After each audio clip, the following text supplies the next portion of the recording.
you up and I magnify your name.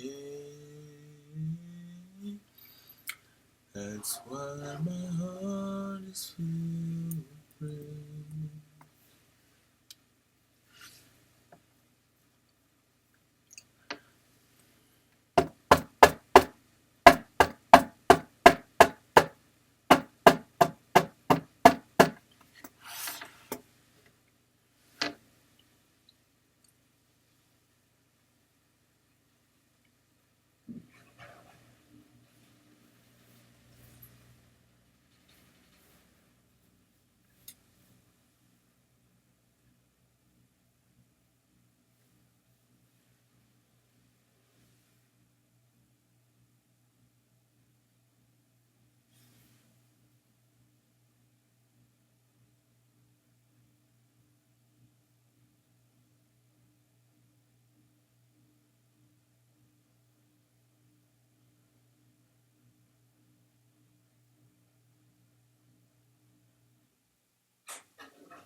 Ah.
perfect. Presuppose it's going to be perfect. Example, I don't have enough time for my own personal life. And number three, what am I willing to make it in the way I want? Presuppose you want and can do something. Example, I'm willing to find a way to make these calls because they deserve an answer and I will change my schedule. And number four, what am I willing no longer to do to make the things the way I want them? Example, I'm willing to no longer complain when I set the thing up and I'm willing to change things so that more people can take care of things. And number five, how can I do what's necessary to get the job done and enjoy the process? Example, you own a jacuzzi, haven't been there in a while. Go outside, bring the laptop there, bring the phone, get in the jacuzzi and have fun, call in guys and make fun of them and with them. Words and expressions for energy. Tony Robbins says that the words and expressions you use and how you pronounce them make a difference in your state. For example, how you call your states can change the way you feel about them. Maybe it's partner's business and use lover, soulmate, or better half for your romantic relationship. Softness and intensifiers. Softness and intensifiers is a greater degree of precision in our dealings with others, whether it's a romantic relationship or a business negotiation. Years ago, when Tony thought something was screwed up, he was the appropriate person to say, I'm really upset, I'm really worried about. That would automatically put the other person into reaction, and they'd often become defensive, preventing. So we learned, even if it becomes more intensely, just to say, I'm a little bit concerned about X, can you help me? This lower the emotional intensity and allows us to have faith in that person's ability. Expressions and metaphors. Examples. Rather than pissed or furious, I'm feeling a bit frustrated or peeved. Peeved made Tony laugh and moved him out of an enraged state.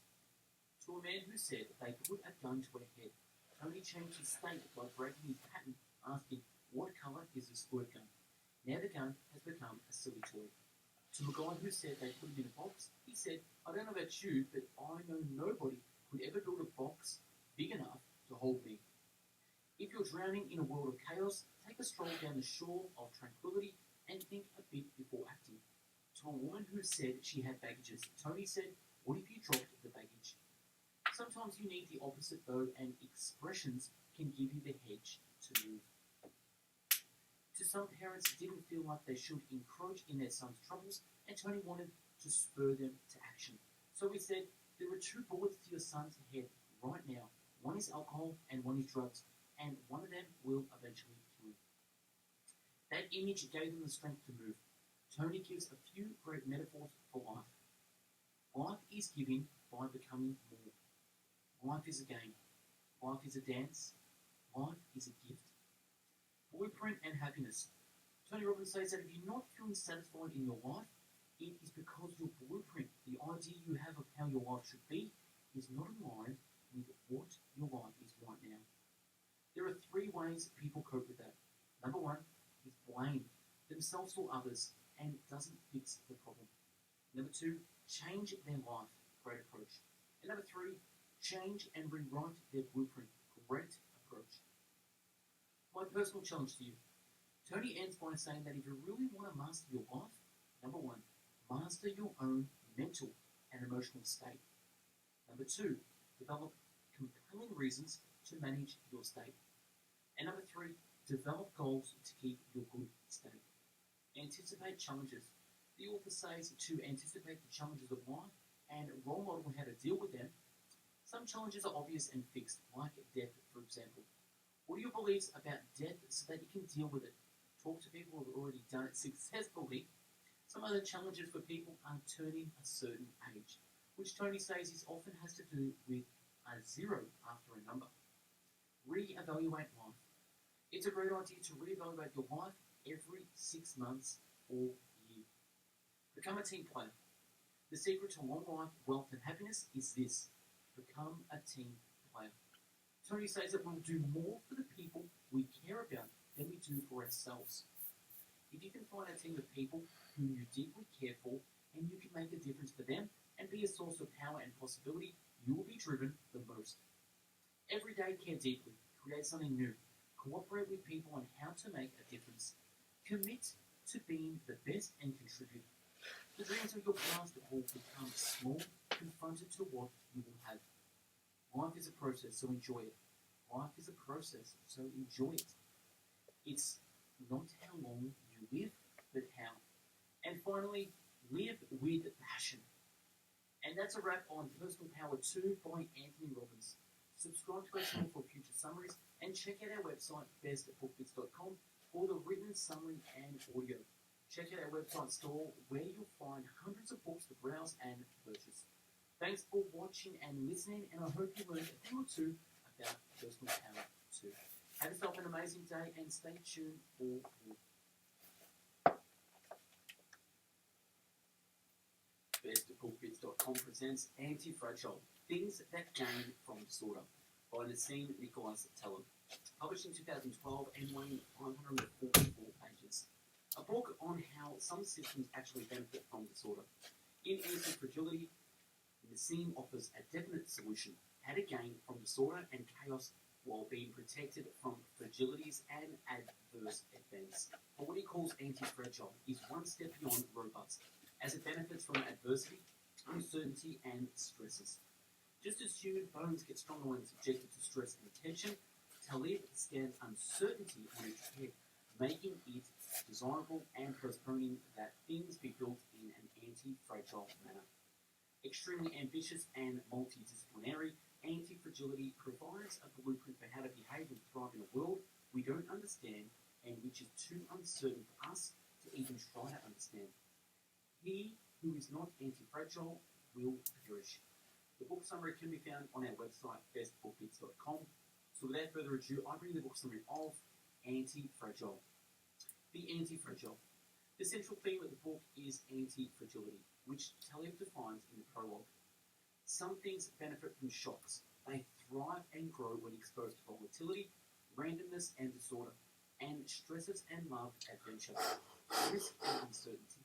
Yet in spite of the ubiquity of the phenomenon, there is no word the exact opposite of fragile. Let us call it anti-fragile. Anti-fragility is beyond resilience or robustness. The resilient resists shock and stays the same. The anti-fragile gets better. Another way to formulate it is anything that has more upside than downside from random events, shocks, and egg will not benefit from having a 5-layer weight put on it, but your body can become stronger through similar stresses. This builds on the arguments in Black Swan. Where there's a Black Swan event, the anti-fragile can thrive. But the fragile will frequently perish. Put another way, the anti-fragile can benefit from positive black swans. Fragility implies more to lose than to gain, equals more downside than upside, equals unfavorable asymmetry. Anti-fragility implies more to gain than to lose, equals more upside than downside, equals favorable asymmetry. Damocles, Phoenix, and Hydra. Taleb uses ancient examples to explain the triad of fragile, robust, and anti-fragile. Damocles, who dies with a sword dangling over his head, is fragile. A small stretch to the string holding the sword will kill him. The phoenix who dies and is reborn from its ashes is robust. It always returns to the same state when suffering a massive stressor. But the Hydra demonstrates anti-fragility. When one head is cut off, two grow back. Nature. Nature is a recurring demonstration of anti-fragility. When you lift weights, your body adapts to lift heavier weights next time. But for human systems, we tend to fight the last war, building a nuclear power plant that can withstand the worst earthquake that we've ever seen. The Streisand effect and criticism. This is also demonstrated in the Streisand effect, where the desire to kill an idea can directly lead to its proliferation. These books are a good example. Or the popularity of Ayn Rand despite her aggressive detractors. Or try not to think of a white elephant and see what happens. Fragile and anti-fragile jobs. Taleb also shows the dichotomy between certain lines of work and fragility. As an author, for example, nothing he can do that generates attention will reduce the sale of his books. However, if you're a mid-level executive employee at some bank, if you punch out an annoying drunk in a bar, you will likely get fired, get an arrest record, and be unhireable. You're extremely fragile. And then again, at the lower end of the scale, say as a taxi driver, you have more freedom again because you are not so dependent on your reputation. He also provides heuristic. People who don't seem to care how they dress or look are robust or anti-fragile. People who have to wear suits and ties, worried about a bad reputation, are fragile. Domain dependence. Sometimes we understand something in one area, but fail to carry over the underlying logic in another domain. Many statisticians understand statistics, but still get tripped up by simple thought experiments. People will take an elevator to the gym to use the Stairmaster. When we understand the benefits of stress in medicine and health, we fail to carry it over to other parts of life. Small stresses on your income can be good for keeping you from accumulating silent risk or becoming cocky. Small fights in your relationship can help it become stronger and avoid big fights. The Procrustean bed. Taleb uses the Procrustean bed story to demonstrate how we create harm while reducing variations. Procrusteans would capture travelers and put them in his bed, stretching them on a rack if they were too short for it, or chopping off their extremities if they were too tall. When we destroy variation to fit a model, we do similar harm. The turkey problem. A bigger theme in the Black Swan of the turkey problem is how you can imagine a turkey raised and fed from birth, becoming more sure every day that it will continue to be well fed and taken care of, based on its past evidence, right up until Thanksgiving. Borodin's donkey. A donkey equally hungry and thirsty, stuck between a bale of hay and water, will die of starvation and thirst, unable to make a decision between the two. However, a random nudge in one direction will solve the problem for him. Randomness can help with decision making and becoming unstuck, but when we try to reduce it, we lose the beneficial stressor. Stoicism. Taleb invokes Stoic principles on multiple occasions as ways of handling randomness and becoming more anti-fragile. For example, success can make you fragile because you now have much more to lose than you did before. You're afraid of becoming poor. The Stoic technique of practicing poverty helps reduce your fragility from being afraid of losing your wealth. Hormeus, small stresses, and inverse Hormeus. Hormeus is another example of anti-fragility. By taking small doses of poison, you can develop more immunity to it. Just as vaccinations use a small dose of a disease to train your body to resist its stronger form. We see similar anti-fragile benefits from fasting, weightlifting, running. And we also see that depriving systems of these beneficial stresses is harmful, as is evident by any person who has never been hungry or never exercised. Aging, Taleb argues, is hastened by a lack of stress. We are living longer, but people are more sick. All of our comfort has been detrimental to our health spans. We thought aging causes bone degradation, but it seems that bone degradation causes aging. Competition. This can also be applied to competition. The best horses lose when they compete with slow ones and win against stronger rivals. Absence of challenge can degrade the best of us. Absence of challenge can degrade the best of us. Distraction. Another example, static background noise makes it easy to pick up radio signals. Riding in cafes with background conversations helps you focus. We want a little stress, but not too much. Moods. Taleb also points out how many people are being put on antidepressants and how mood swings are a natural part of the human condition. If someone is truly suicidal, sure, but the ability to wrestle with our dark side is a part of life and great inspiration for creatives. Language. He also points out how real language learning is done in the wild, suffering embarrassment for not knowing things and struggling to be understood. It is not done through textbooks and tests, as is evidenced by any child learning their first language.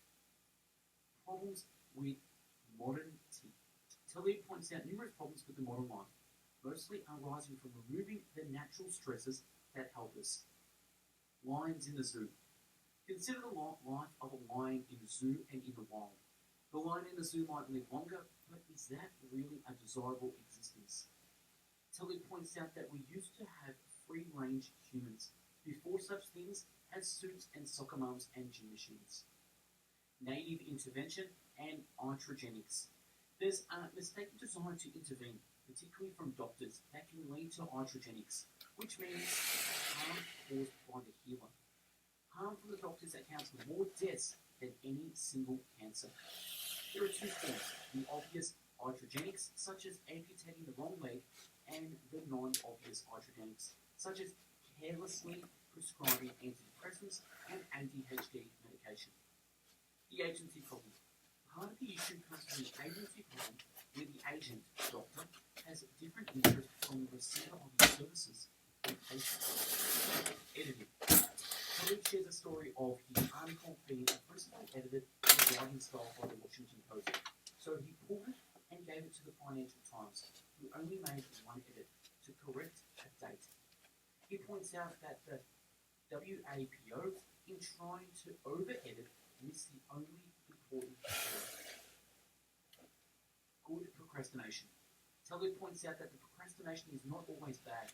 It is something deep within us that is able to identify the urgency of a problem.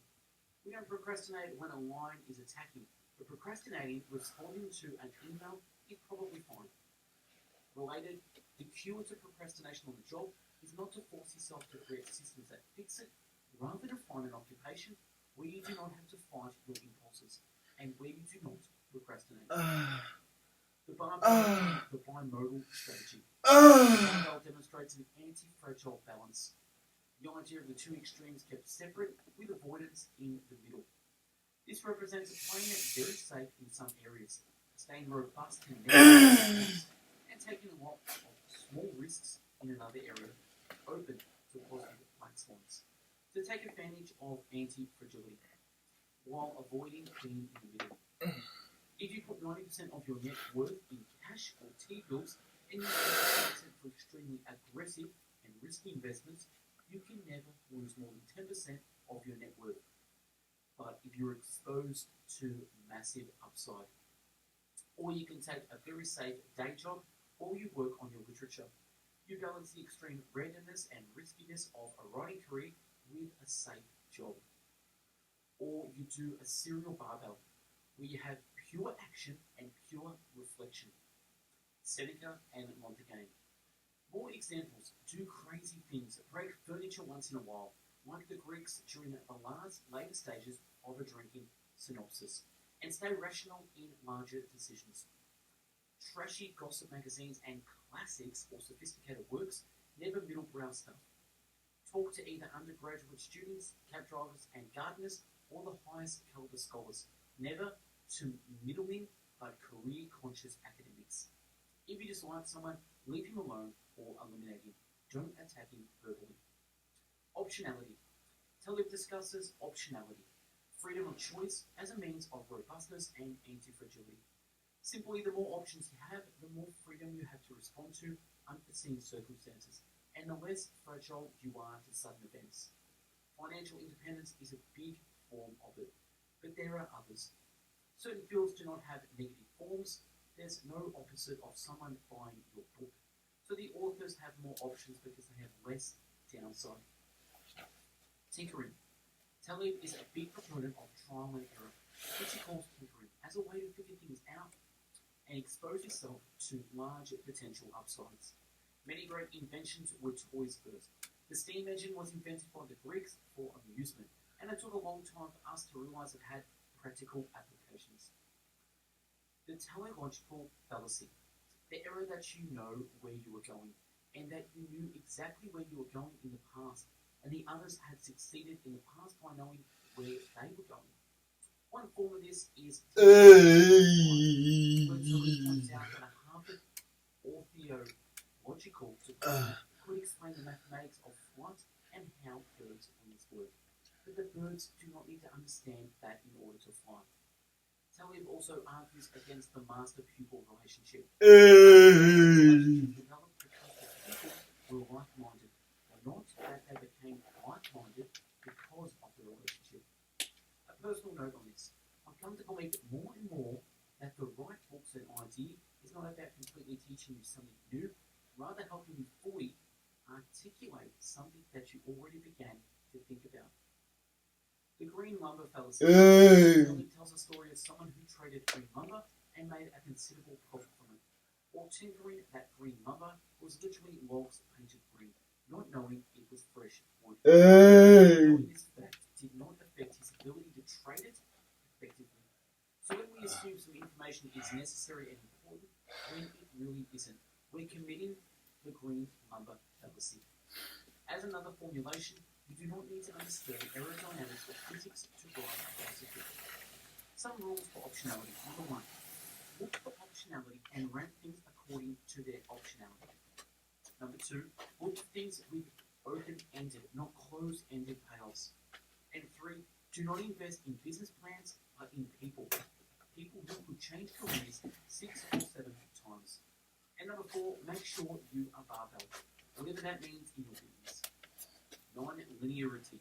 For the fragile, the cumulative effect of small shocks is smaller than the single effect of a single large shock. For the anti-fragile, shocks bring more benefits or less harm, as their intensity increases up to a point.